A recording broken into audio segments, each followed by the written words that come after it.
Nous sommes à la maison où André-Marie Ampère, ce savant du XVIIIe siècle, vécut pendant sa jeunesse.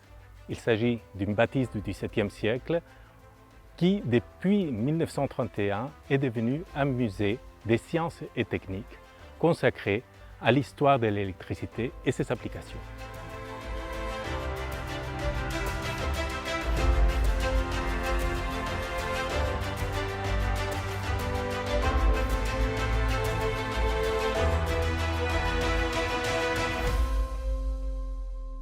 L'entretien de ce musée est fait par une association, la Société des Amis d'André-Marie Ampère, des passionnés qui mettent tout leur talent pour rénover les vitrines et assurer les expérimentations, aussi bien au niveau des scolaires, qu'on appelle les ateliers, ou des visiteurs.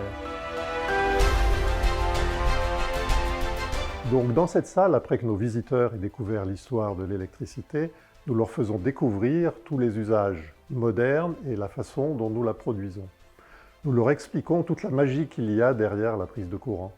On leur explique comment l'électricité est fabriquée, comment elle est transportée et comment elle est distribuée jusqu'à dans leur maison. On leur explique aussi tous les usages qu'il y a et comment aujourd'hui ils ne pourraient plus s'en passer.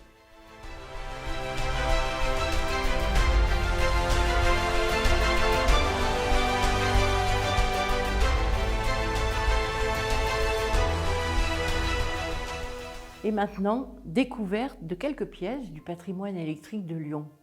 Le corps médical avait découvert que l'électricité pouvait servir pour des appareils de radioscopie pulmonaire, pour des appareils de radioscopie dentaire.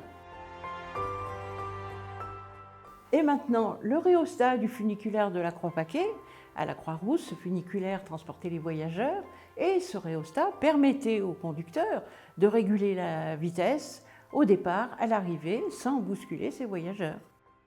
Aujourd'hui, le musée Ampère privilégie auprès de ses visiteurs et dans les différents ateliers qu'il propose une sensibilisation du public aux énergies renouvelables.